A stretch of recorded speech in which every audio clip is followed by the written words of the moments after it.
طيب انتقل في الخبر الأخير إلى صحيفة الشروق الجزائرية.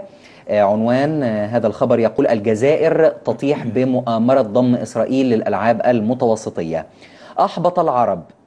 جميل جدا انه الشروق الجزائريه تبدا الخبر بالعرب وليس بالجزائر، لانه الجزائر هي صاحبه الفضل في هذا.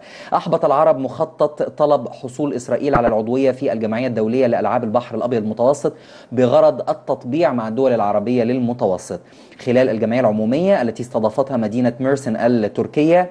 وكان طلب عضوية فلسطين وإسرائيل على رأس جدول أعمالها، وكانت إسرائيل تسعى من خلال هذا الطلب الذي لقيت فيه مساندة أوروبية قوية للتطبيع مع دول عربية لم يسبق وأن تعاملت معها حتى الآن، وعلى رأسها الجزائر التي كانت مؤخرا محل جدل بعد رفض المصارعة الجزائرية مريم موسى مواجهة مصارعة إسرائيلية في بطولة سابقة.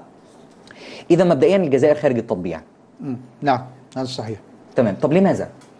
أنا بتصور أنه في سببين من وجهة نظري على الأقل. أنه كما نعلم لفترات طويلة جدا أنه الجزائر كانت ضلع مهم جدا وأصيل في التيار القومي العربي.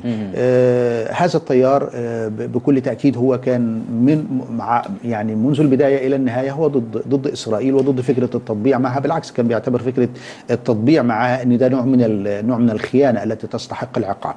هذا شق. الشق الآخر ولا أدري إذا كان حيتم الاتفاق معه أم لا، ولكن هذه وجهة نظري على الأقل. إنه الأحداث أثبتت لنا بأنه التيار الديني داخل تركيا معذرة داخل الجزائر تيار قوي وليس ضعيف. وطبعا نعيد أيضا الذاكرة إلى مجريات بداية التسعينيات وما جرى وما إلى ذلك.